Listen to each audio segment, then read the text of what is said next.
Olá, sejam todos muito bem-vindos ao canal Mitologia Grega de A a Z. Meu nome é Sérgio Paulo de Melo Feitosa, sou mestre em Ciências da Religião e psicólogo clínico. Estou aqui em mais um conteúdo ligado às questões mitológicas, às questões da mitologia grega, mas estamos fechando hoje um conteúdo que eu considero super importante para o período, que foi o ciclo natalino. E hoje nós estamos fechando esse ciclo natalino com o Dia de Reis, dia 6 de janeiro. É um período, é um momento muito interessante, muito importante, riquíssimo no sentido religioso, mitológico, cristão, e não poderia deixar passar, depois que eu fiz as minhas reações em relação ao nascimento de Jesus Cristo, a gente comentar sobre a importância do Dia de Reis e como esse conteúdo de Reis foi ficando cada vez mais elaborado, cada vez mais rico, cada vez mais complexo. Como vocês vão ver, né? Eu confesso que quando eu comecei a pesquisar, quando eu comecei a me acrescentar de textos, eu fiquei impressionado com a quantidade de informações que eu comecei a absorver, e eu pensei assim, eu não vou conseguir deixar num conteúdo só tanta coisa, mas acredito que se eu fosse fazer uma segunda reação, acho que ficaria muito cansativo, muito extenso. Mas, enfim, a gente vai fazer o possível aqui, né, em relação a essa abertura, esse debate em relação aos Santos Reis, né, que movimenta, inclusive, o Brasil, particularmente na minha região. Nós temos uma festividade relacionada as questões católicas muito interessantes e muito fortes, que é a chamada Queima da Lapinha, né? Até 1967, dia 6 de janeiro, era feriado nacional, né? Quando houve a reformulação do calendário religioso católico, então o Dia de Reis ele deixou de ser feriado. Mas enfim, no caso do grupo protestante, os grupos protestantes mais tradicionais, o dia 6 não significa nada, mas para o ambiente católico significa muita coisa, bastante coisa.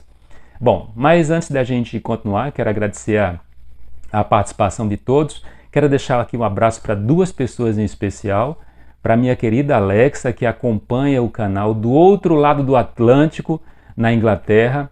É um prazer, Alexa, saber que você acompanha o meu conteúdo. E quero deixar aqui também um abraço para Francisca Sampaio, que sempre reage com frases e com reações e com comentários que eu considero muito pertinentes, e eu fico muito feliz que a Francisca acompanhe e esteja inscrita no canal, e eu sei que ela é muito atenta, é muito específica nos seus comentários. Bom, quero também pedir, se você chegou aqui no canal por alguma recomendação do YouTube, que você ative as notificações, dê o seu like, avise amigos que gostem do conteúdo de mitologia grega, mitologia comparada. Esse conteúdo específico é um conteúdo que eu acabei deixando uma espécie de parêntese, né, porque nós entramos no caso da mitologia cristã e eu não podia deixar de fazer algum comentário num período tão especial para a cristandade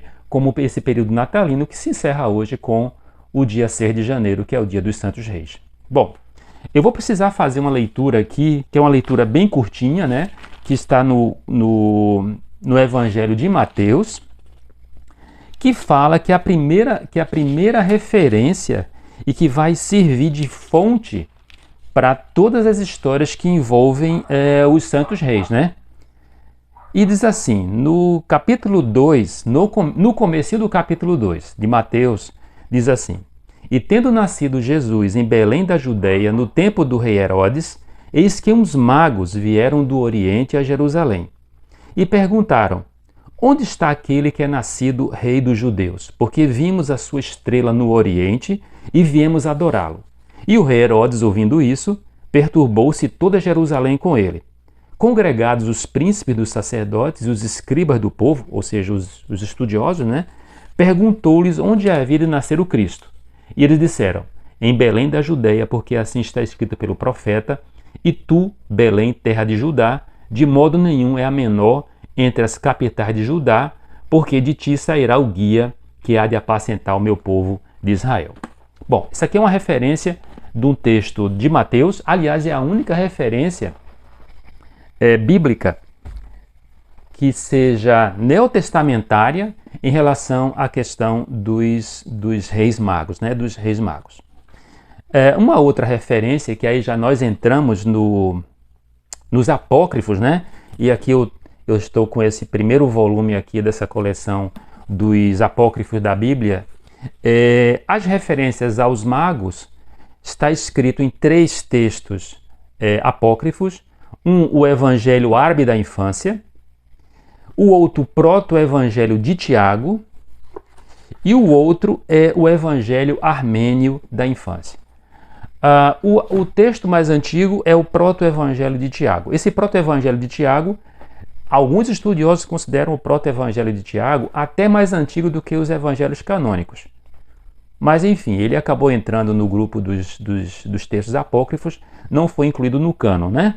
E tanto o Evangelho Árabe quanto o Evangelho Armênio, eles vão ser uma espécie de consequência desse Proto-Evangelho de Tiago, que vai fazer referência aos magos, tá?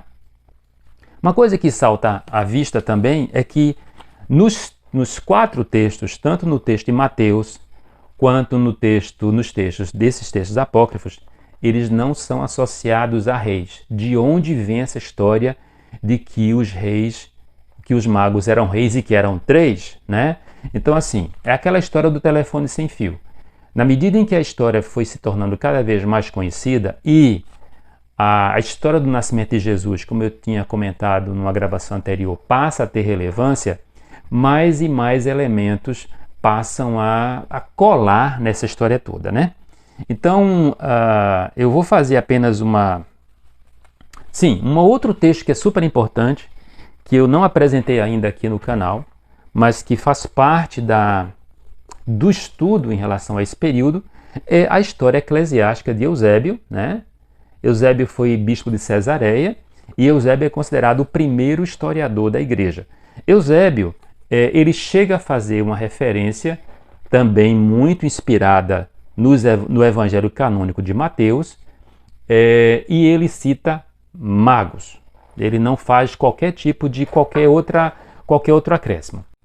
Bom, depois então da citação que a gente vai encontrar meio que geral do aspecto dos magos, tanto do Evangelho de Mateus, quanto dos 3 textos apócrifos e do livro de Eusébio, História Eclesiástica, a gente vai encontrar, nós temos um hiato aí de cerca de 300 ou 400 anos, para com que no 5º ou 6º século vá surgir um texto que é o Latina Barbárie, que é esse texto aqui, de um latim muito ruinzinho. Esse texto foi associado até Eusébio por um certo período, mas se provou que a autoria de Eusébio foi descartada porque o latim dele é muito ruim, e Eusébio é um grande escritor, então não poderia haver uma espécie de correlação entre esse texto e o texto de Eusébio, onde pela primeira vez os magos são nominados. Então, Gaspar, Melquior ou Belchior e Baltazar.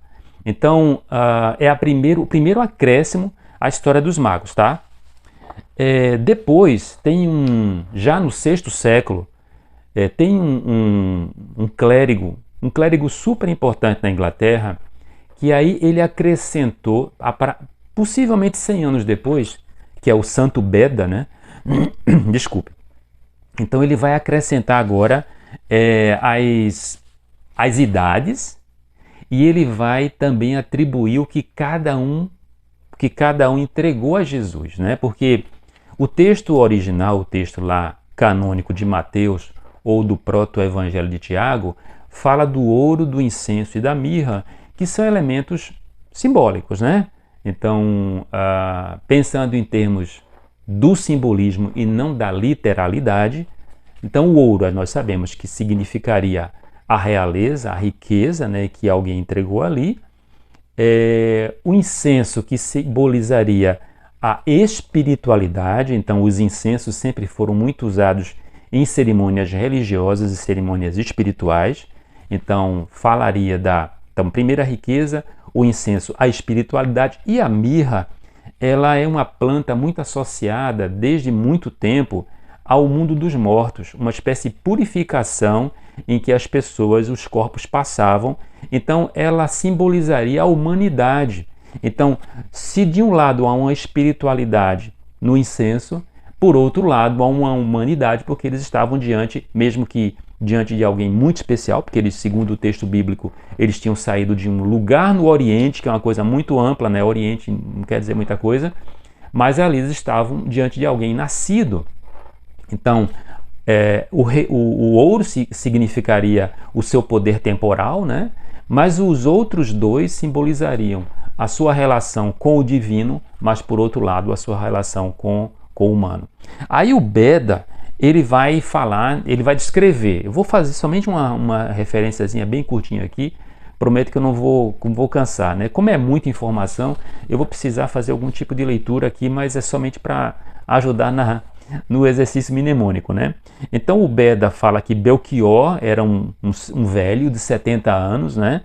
Que era oriundo de Ur, dos caldeus, né? De onde veio Abraão, inclusive, segundo o texto bíblico. O Gaspar seria o jovem, teria 20 anos, e ele sai da região do Mar Cáspio, então ele seria um asiático. E o Baltazar, que teria 40 anos, ele sai da região do Golfo Pérsico. Então, observem que Beda, isso vai se consolidar na história dos magos depois. É como se os 3 continentes estivessem indo ali, sendo representados por eles, para estarem diante do grande rei que eles estavam aguardando, que eles tinham visto o sinal nos céus e eles tinham acompanhado. Sim, uma coisa muito curiosa é que eles viram, cada um da sua região, esse sinal nos céus. Então eles só se encontraram, segundo as histórias piedosas, em Jerusalém. Então cada um seguiu rotas diferentes, e depois que eles vão encontrar Jesus, eles já encontram Jesus já com uma quantidade de dias, não se imagina qual a idade que tinha. Alguns textos falam que eles encontraram Jesus dias depois da circuncisão, outros textos dizem que eles se encontraram com Jesus antes da circuncisão. Enfim, depois desse encontro que marcou a vida deles, né, segundo os textos bíblicos, os textos antigos, bíblicos não, os textos antigos, eles resolveram se encontrar anualmente para com que eles comemorassem aquela oportunidade, porque afinal de contas eles foram os primeiros a chegarem depois dos pastores, segundo a história piedosa, para ver o avatar que eles estavam esperando, né? Inclusive, essa questão do presente que eles oferecem vai se colar no Natal, né? Que é a questão do oferecer presente, né? Então, o oferecimento de presente no dia do Natal é um simbolismo associado aos magos, que não são citados como reis. De onde vem essa história de que eram reis magos, ou 3 reis magos, Gaspar, Belchior e Baltazar? Primeiro, pela quantidade dos presentes. Então, de uma maneira muito simplista, de uma maneira muito simples, se associou que cada um deu um presente, né? Então, um deu ouro, outro incenso e outro mirra. Bem, então de onde é que vem que eles eram reis?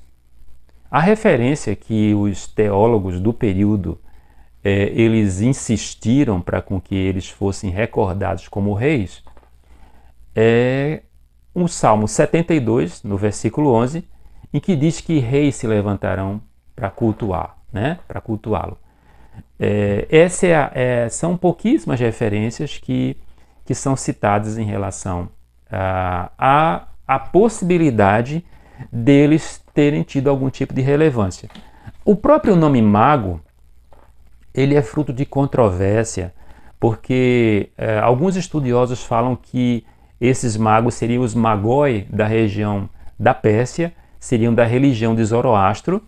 Só que existem estudos que falam que essa palavra magoi, ela não é associada aos magos que visitaram Jesus, onde ali o Mateus, o livro de Mateus e os outros textos, eles citam apenas, ou eles deveriam referir-se apenas a indivíduos com algum tipo de conhecimento, até porque a astrologia ela fazia parte do dia a dia. As pessoas davam muita importância essa questão dos astros, da importância dos astros, né?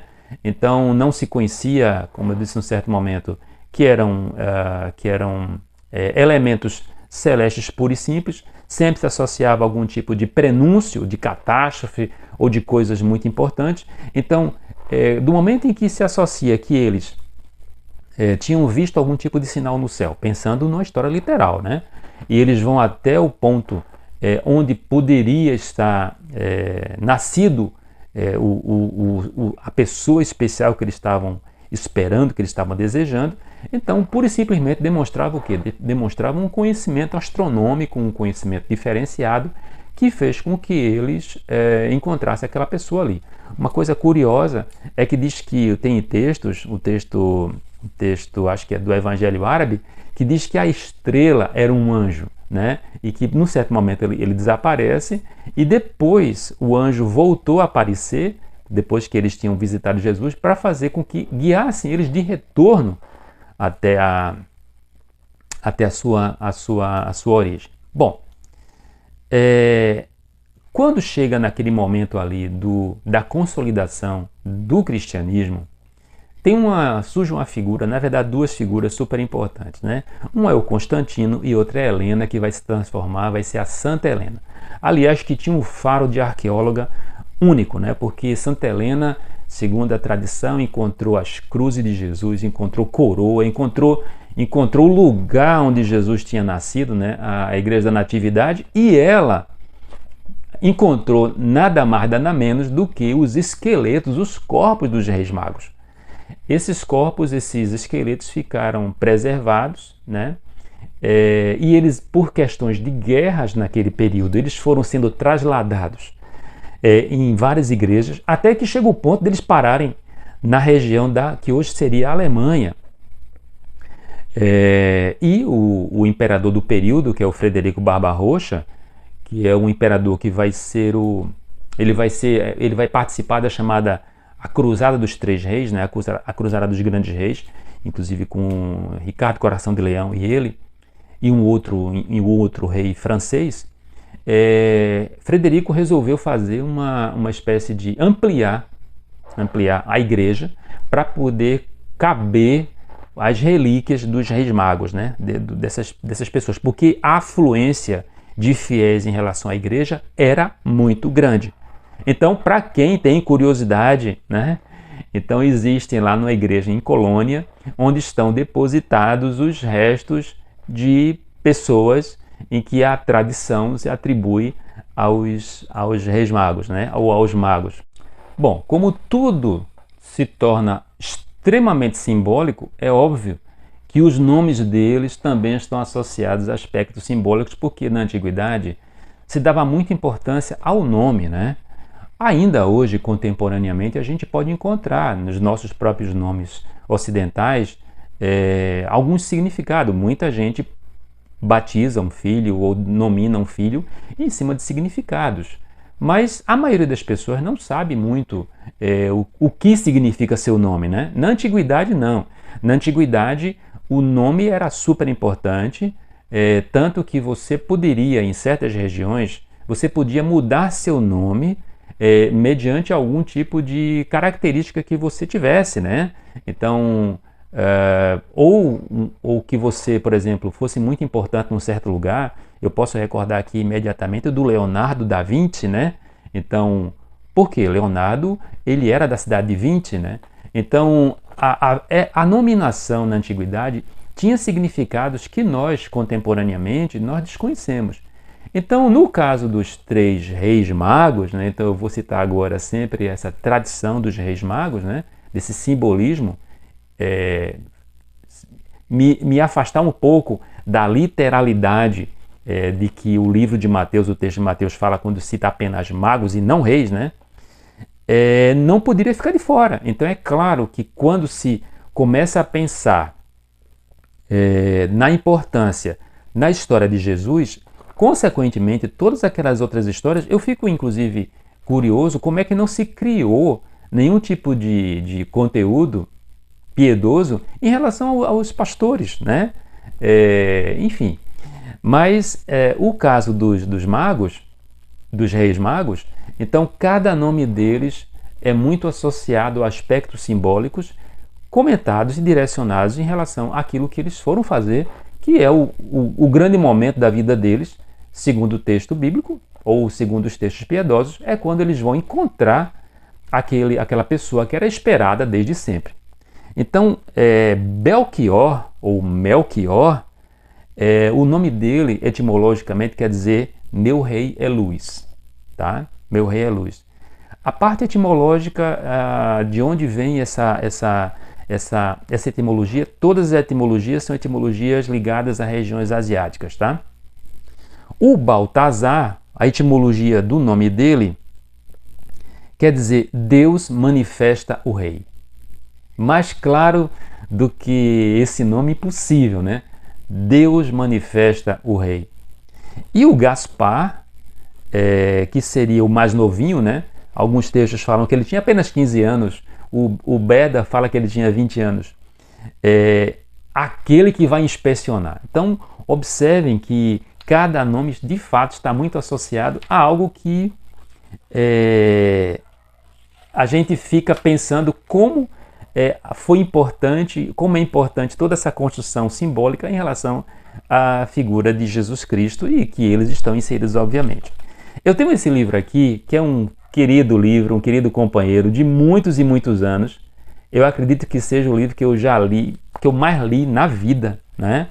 Então, ele, às vezes, ele tá bem surradinho, porque de tanto que eu li, eu monto, ele desmonta, eu vou e colando e tal.